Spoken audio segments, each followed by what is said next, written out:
Kensil Culture, Puppets, Props, Puns, Podcasts.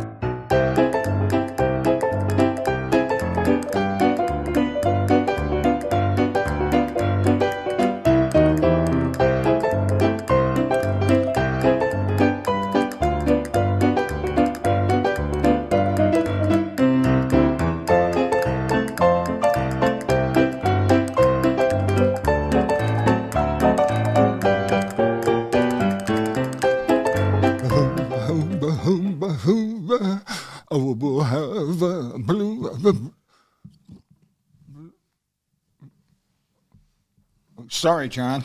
I was actually reading Elvis's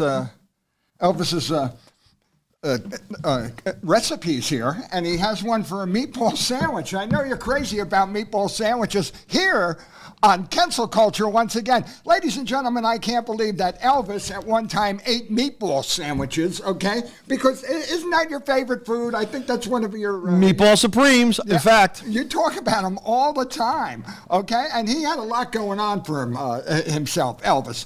But look at his recipe here, okay? Here on Kensil Culture, hi, I'm the legendary Wid, and here's the boss man himself. This is John Kensil. So let's all hear it for Kensil Culture. And what is Elvis eating now? Listen to this recipe, okay? 1.5 pounds of ground beef, okay? Half a teaspoon of salt, pepper to taste, an egg beaten in there, 1 tablespoon of milk, and look, 3 Nebutols, okay? And right over here, and a couple of Dexies too. I don't know if he was, but he had a whole lot of shaking going on, and that's pretty interesting.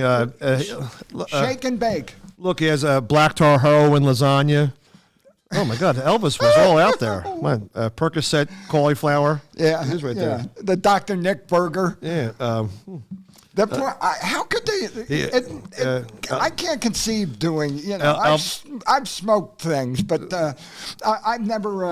I can't conceive doing pills day after day after day. Okay, if you got to do that, then if the doctor prescribes them, but if you do it just to get your kicks, okay, or to slow yourself down, Elvis had 7,000 pounds of undigested red meat in his colon when he died.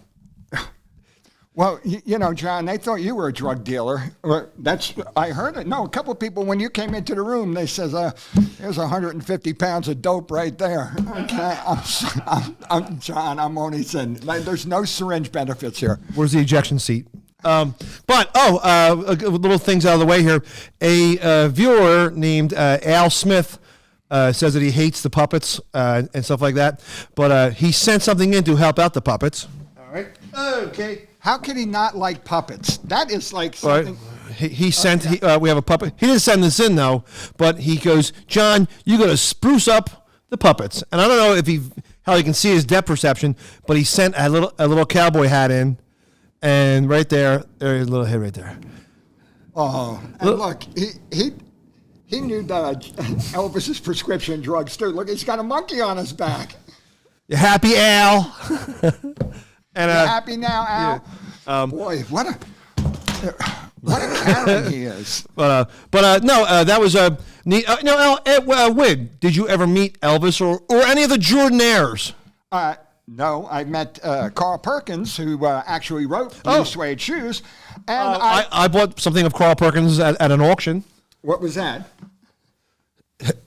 His wig he wore for 40 years. Carl Perkins. How much did you have to pay for that? So you met Carl Perkins? I met Carl Perkins, yes. He lived in Jackson. We got married in a fever. I'm going to Jackson. Yeah, yes. I'm going to Jackson. And Jackson, also the home of Casey Jones. And Casey Jones played by Alan Hale Jr. on a short-run television show. Wait, I have a question. And we all know he dies at the end, doesn't he? I have a question. Yes, sir. Who's Casey Jones? Casey Jones. Da-da-da-da-da-da. You never heard of Casey? Oh, the train wreck song? He is the famous train wreck guy. I'm getting mixed up with John Henry. John Henry was a man. Yeah. John Henry's dead. You ever hear the song? Yeah, of course I did. John had, but railroad songs were a very big thing at one time. I mean, that was the internet of the day. I mean, when the railroads came in. And you know, and you look kind of, and people would dress up to go on trains. Look at you, look nice. Tonight. Yeah, I'm going to watch the. You got a tie on. Yeah, look at that nice blue tie there. I only spilled coffee on it 3 times. You usually have a bag on, John. But, I'm sorry. But back to in the beginning of the show when you talk about with Elvis's meatball sandwiches, Supremes, right? I belong to a Meatball Supreme of the Month club, right? Oh yeah. And I have specific instructions for the mailman to leave it on my doorstep, but he keeps shoving it through my door. It's on my floor, and there's rats, and I have 2 cats that moved in. Just a creep. Those postal guys, they got to learn. I don't do that. I don't order food from anybody. You know, I like to get it right there myself. I think that ordering food is a big waste of energy. Ooh. And after seeing a couple of the DoorDash guys take stuff out of the food and then staple it back up like it was, you know. Oh. I used to sell hot dogs on Bourbon Street, okay? I know what goes into that fast food out in the range. You deal with a lot of brats. Yeah. Where do I wash my hands? Just like the pretzel guys. It's funny you mentioned that too, but about ordering food like that. Yeah. Oops. I was saying I have a friend. Elvis would have done it. Elvis had a hamburger James. I have a friend. Uh-huh. We went into a pizza steak place. Okay. It's Philadelphia. Ladies, listeners out there, it's just like Chicago, Boston, Houston. It's a steak place. We're known for our cheesesteaks here in Philadelphia. It's a steak on a roll with cheese and onions and pepper on it. All right. I went to one time called Guido's. Right? Wait a minute, John. That's the name of the place. Wait a minute. Oh, what do you guys want? You want some of that? You want some of that? You know, we're sensitive about that. I got your cheesesteak right here. All right. Well. You know, I happen to be an Irish American. Okay. Are you? Oh, well, I'm sorry. Continue. Oh, no. I went to was that him calling right there? No, so I went to a cheesesteak place called Guido's. It's very, very good. Well known, well renowned. It's right in Ben Salem, Pennsylvania. How can you? And you ate there. Oh, right? yeah. All right. All right, people out there. All right. We're adults. We know what we want. You're hungry. Sometimes you drive past a Burger King. You're like, I want a hamburger. I want a Whopper with cheese. I want this. You can smell French fries cooking. Get McDonald's. They pump that out. Yeah, pump that out. Exactly. The odor is like that finger in the old cartoons. Oh, do my bidding. Well, that too. I went to the steak place. All right. I'm 25 years old. I don't count those years I was in Glow, but I know what I want in a cheesesteak place. You know what you want. I'm gonna call the God. What do you want? You know what you want. You know what you want. You know what you want. You know what you want. Do they put gummy bears on cheesesteaks out there? Yes, because that's how you like them. Don't you like it with gummy bears and edibles? But so I go to this place with my friend, and they have a billboard like this big right here. It has the food on it, and it's not beyond your comprehension, right? The girl goes, the real cute girl with a cut top goes, excuse me, Mr. Handsome. You're so handsome. You're the most handsome guy I've ever seen in the store today. You're so handsome. What would you like to have, lover? And I said, I'll take a cheesesteak, no onions and French fries, and a bottle of soda. Then she sees my friend. She goes, ugh, what do you want? And he goes, I don't know what I want. This menu's too big. I want to go home. And he wanted to storm out and leave because the menu was overwhelming. It has cheesesteaks, chicken steaks, hot pork. It's everything you'd see in any pizza place in the United States. Anyway, and he goes, I don't know what I want. See, when it comes to pizzas, you're part of the upper crust. And I think that, I myself would rather have a smaller menu sometimes. Yeah. I remember there was a place called, it was a comedy club. The Screaming Dork? No, that wasn't the name, John, okay? But it was run by our friend Steve Young. Oh, okay, and yeah. He had the world's largest menu, okay? The world's largest menu. And what it was that a woman would take out the menu on a hand truck, okay, to the table because the menu was so big. This is hilarious. And that, from that kind of turned me off. Okay, that was confusing. Okay, can you imagine that? Like, it must have been 6 feet tall, and with columns and columns of food. But, did he have a giant waitress? Did he cry? Did he cry because of his confusion? Why? Oh no! But he my friend wanted to storm out and leave because every Friday and Saturday for the past 50 years. Yeah. We order pizza and cheesesteaks from every pizza place in the world. It's just when he went to this place, and it's not secret. Like, it's pictures of pizzas and the Sopranos on the wall. You know what they have there. It's not like it's hey, this is a secret place. You got to do the secret handshake to order. It drove me crazy. I told Wid this. All right, I remember you did. When you go to a diner, Nothing could be. All right. Every diner in the world that every person goes to, you always order the same thing: hamburger, hot turkey, an omelet, soup, and a salad, and maybe, I don't know, a ham and cheese sandwich or a turkey and cheese sandwich. Right?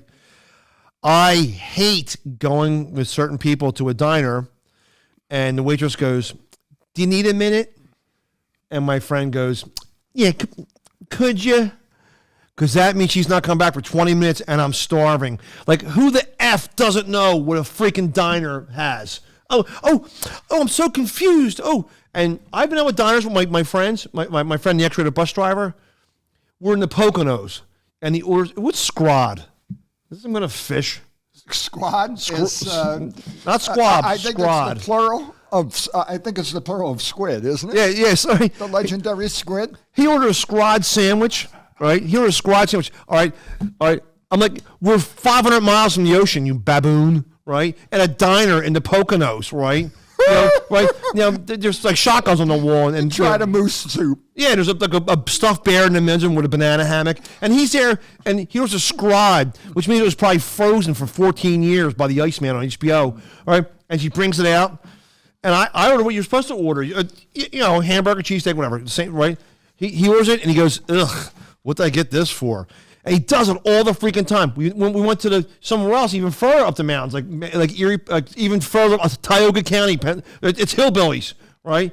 And he orders the what's that salad? Shrimp salad. I go, you're going to pay for this. And all that stuff just yells salmonella. Yeah, okay? And is that Italian? I think he sang Volare, but but it drives me crazy because you'll tell him that, and then all of a sudden it becomes an attack on me, going, "Well, that's what I want."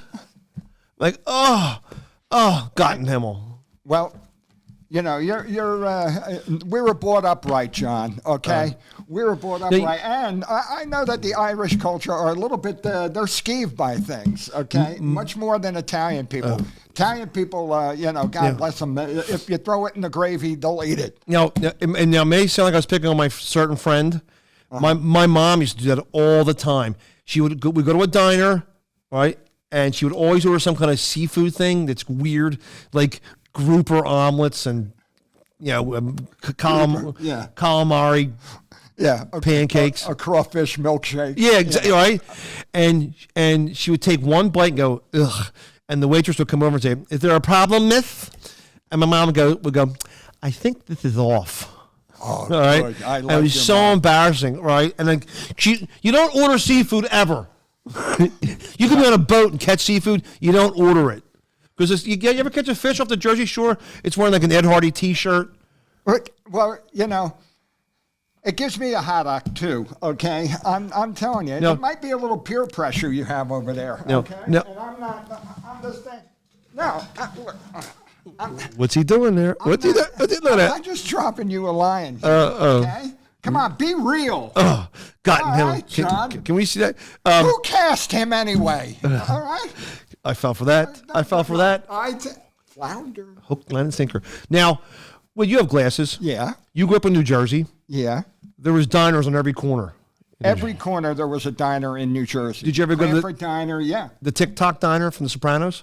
Yes, I've been to those. I lived in the area of The Sopranos. I went to Newark. I actually knew where they talking about. I was brought up on the Star Ledger from Newark, New Jersey. That Tony got every morning at the end of the driveway. now, speaking of this weekend, okay, Okay. I did a very interesting show on Saturday night.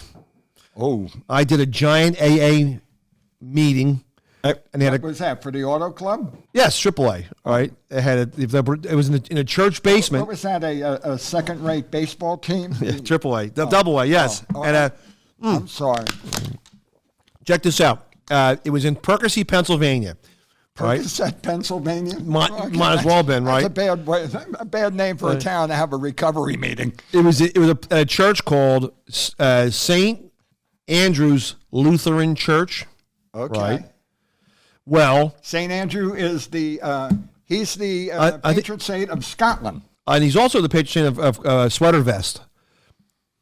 But we go there. I go up there, right? All right. It's St. Andrew's Lutheran Church. Okay. That wasn't where the show was at.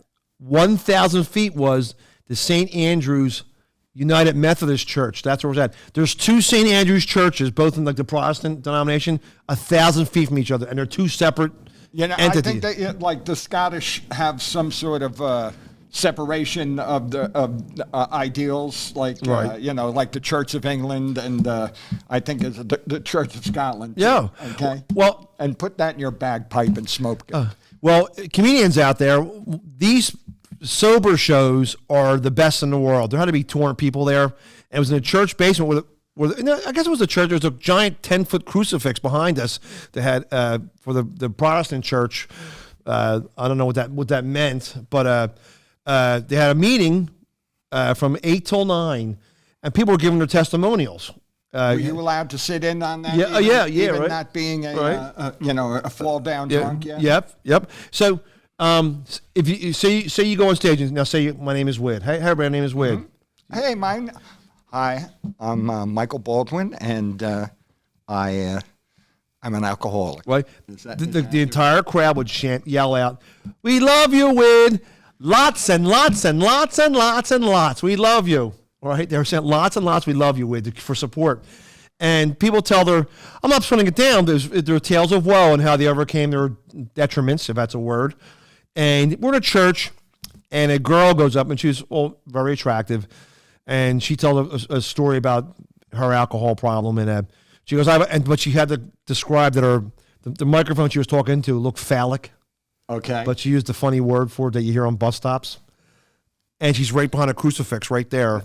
What is she here? Is she a bus driver or what? No, phallic. She goes, A fair lady? Sorry. Well, Got in Himmel. I'm trying to transfer. and Don't look at me like that.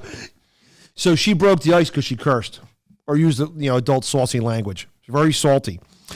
So the guy brings me up as John Kensil. Did you get up there?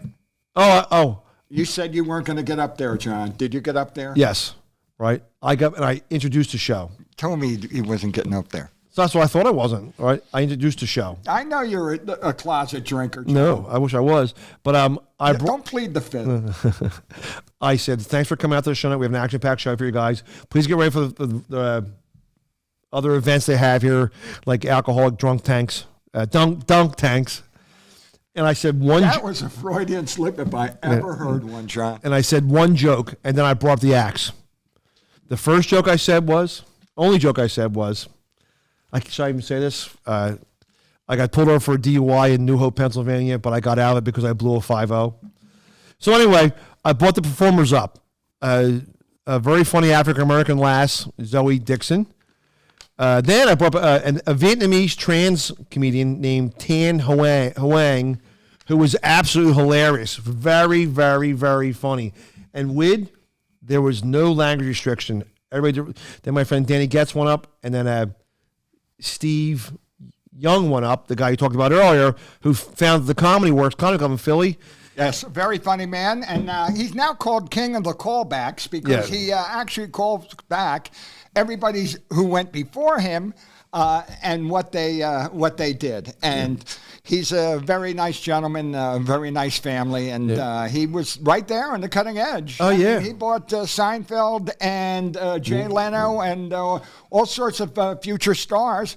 The first to, he made comedy legit at the big comedy boom in the 80s. Yes. And the Comedy Works is still going, although it's under different management, but he's still there. And, he was gone from the scene for a while, and he went out west and, and tried his hand out there, and he decided he wanted to come back here, and he has, gosh darn it, he has come back gangbusters. Oh, my God. He crushed. He was very, very funny, and he got sober. He was on the show because he went through some sobriety. But I think either is it 28 or 38 years. But he got sober when he lived in Los Angeles. So when he would go to meetings, there'd be all celebrities there, too. Uh-huh. And he said, it was, I had to work for myself, but it was also a nice place to network. It made that's, I've heard that a lot of times at the, AA meetings, but I tried it once and I just felt so embarrassed. I mean, it was, it must have been, I had to work it out for myself to get into that sobriety and make my own sort of rules, and, I haven't turned back, but I sympathize because it is a disease. Oh, yeah. And it's a coincidence that I just saw a movie with Richard Egan, if you know who he is. And it was about the people who found AA. Oh, Bill W. Yeah. And it was kind of intriguing, and they gave it the Hollywood thing, and it was great to see all these. They also made a movie out of it in the 90s or 80s with James Woods playing him. Okay. And it's interesting, too. No, this group here, though, was all positive, and we love you. We'll help you out any way you can. And it made you feel really good. I've been to meetings. I shouldn't have been at the meeting. I got pulled up for a DUI, and I blew a 7.6. I thought you blew a 5.0. Come on. The story changes all the time now, John. Well, I thought it was the joke. In real life, I blew a 7.6. And I'm like, yeah. But then the cop says, do you want to round it up to an 8? And some begging for money out there. Some meetings. Oh my God. I want to be positive. I have a brother in AA, and he would tell me, he goes, my drinking cost me my marriage, and I never saw my daughter. And he said, it was real horrible. He goes, I'm sitting at the AA meeting, and a guy goes, today my neighbor yelled at my cat, and I almost picked up a drink. And my brother's like, wow, you got problems. People's problems are, I have big problems and you can't believe it, and you have big problems and I can't believe it. Oh, somebody stole my Fonzie glass. I'm sorry, that was a. My mom. The biggest problem I have is my mom put my Star Trek plates in the dishwasher, and she ruined my Spock gravy boat. Did she wash it with Boldly? No. Yes, she did, Bold. And but it was very interesting. And then on Sunday, I went to a crappy flea market. Crappy flea markets are like the worst, aren't they? Because they hold such hope. You hope you're going to find that. It's treasure hunting. It's like shooting a blank. A bad, and when a bad. Flea market picked over. What did you get at this bad flea market? Well, I did find something neat. Besides that tie. This is a nice tie. Look at that tie there. I did get something neat. Now, in Philadelphia, he started in Long Island, but he came to Philadelphia 42 years ago. The morning zoo host was named John DeBella from WMMR. Where he's a John. And a bald guy with big teeth and a big nose and a big walrus mustache. Right. And he was king of the airwaves on 93.3 WMMR from 1982 till 93 until Howard Stern came to Philly. We're the first market Stern got syndicated into. And Oh, they put John DeBella down really they put him through the exaggerated caricatures, all sorts of like calling his wife out. Oh my God! Any problem that he had at one time, it was told. blown out of proportion, as Howard Stern did it the best, along with Jackie, our friend, Jackie, and the rest of the crew over there. They really hated DeBella because DeBella had sort of a chip on his shoulder. And also, too, this is when the aggressive R-rated comedy was real popular in the 90s. Right. You know, Opie and Anthony in the early 90s. And Stern had like Lesbian Dial Date, Funny Argyle Socks, stuff like that. Sweater Vest Day. But Funny Argyle Socks. It was just totally crazy, right? Well, DeBella was crushed. But anyway, so when Stern came, DeBella couldn't compete with Stern. He could, how do you? New York. Stern, and I can remember at the Comedy Works, because the Comedy Works and where DeBella would play at the Comedy Factory Outlet. Right. DeBella would play over there because, when you have a comedy club, you associate yourself with some sort of radio show. But there at the Comedy Works, which was right down the street, and it was run by people who knew each other, and they were sort of two different camps, and the camp that I was at were very pro Howard Stern. And would pump it up because DeBella associated himself with the comedy factory outlet, and we were sort of the competition. And it was I say we because I was the doorman to headliner. Well, so at the flea market, I found something. Oh, by the way, too. So DeBella in '93 left MMR. They finally let him go. Right. Then later on that year, he went to the classic rock station, WMGK. They're owned by the same parent company. It's like, in fact, here's MMR's office right here, and right next door is the classic rock station. Did he have the Louis parade? Yeah, Louis parade. It was very big. Louis. Yeah, and it was here on Fridays. It was Hawaiian shirt, Gonzo Friday. Gonzo. And then on Fridays it would play. It's Friday. I'm working for everybody's working for the weekend. Take this job and shove it. I'm wacky whack a whack. Well, that's pretty good, John. I found they put a record out in 1985, this right here. It's collections of their famous radio bits, and it's supposed to look like the Abbey Road, and there's the Bella wearing the white John Lennon outfit. And I think this is called Abbey Dirt Road, right? And it has all their wacky bits. There's Clay Heery and Chip and the late Mark the Shark. And was it a bear? I'll go to your eyes, right? I think that was actually a cut and paste. Oh, but they have Kip Adada was on there. All the funny radio bits they would play on here, right? And the Morning Zoo was the group right here with Clay Heery, who was the owner of the Comedy Factory Outlet. The Comedy Factory Outlet. I like Clay. We never really got along. I introduced him to his first wife, Tracy Skeen's sister. Well.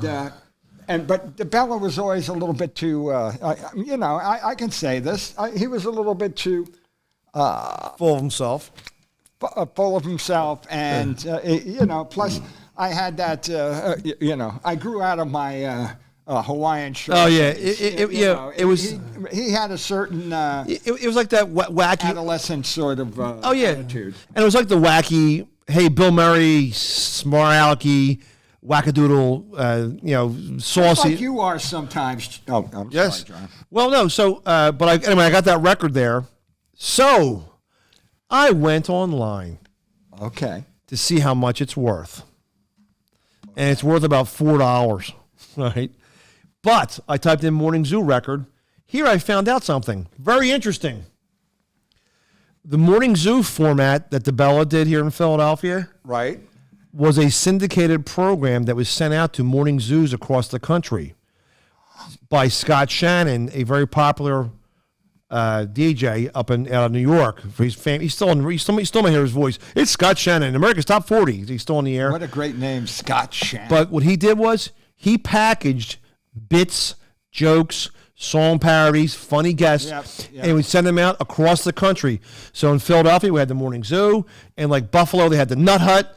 In what do you call I it? did the Nut Hut too, and you know, it was up there in Buffalo, and In Sioux Falls, South Dakota, there's a Wackadoodle Rees. They have Morgani and Morgani and Company in Norristown. Yeah. But they did but here it was all, you find out everything you like. There's nothing wrong with it, but it wasn't like original. Like you would be driving through Sioux Falls and you hear it's a Wacky Tie Friday instead of Hawaiian Shirt Friday. It was all a syndicated bit. I think that was, you know, it was probably started in the 20s, I should, you know, people who would write these, and it would, you wouldn't have to follow it. You know, we've been to a couple of places where they get things, now they get a fax to them or things like that, but there's services like that for a long time in radio. Wait, you have eyebrows.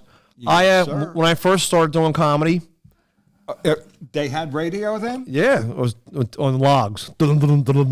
I got paid in clamshells. But I used to write jokes for different radio services that would provide Morning Zoo guys jokes. Oh, God, it was called Gag Recap. And you would get $5 a joke if they bought them. And every weekend you'd send 50 jokes to them. And you always hear people say, well, how do you know they're not stealing them? And I would get like a check for $5 every 3 months, saying, "Oh, I'm selling jokes. I'm a comedian, comedy writer." But they would, John, we should start doing that. Oh, I'm sorry, folks. But they would send jokes across the country. But hey, I know I'm here enjoying a long neck. I'm sorry. And speaking of the Morning Zoo, hey, that has been another edition of the Pop Culture Magazine, Kensil Culture.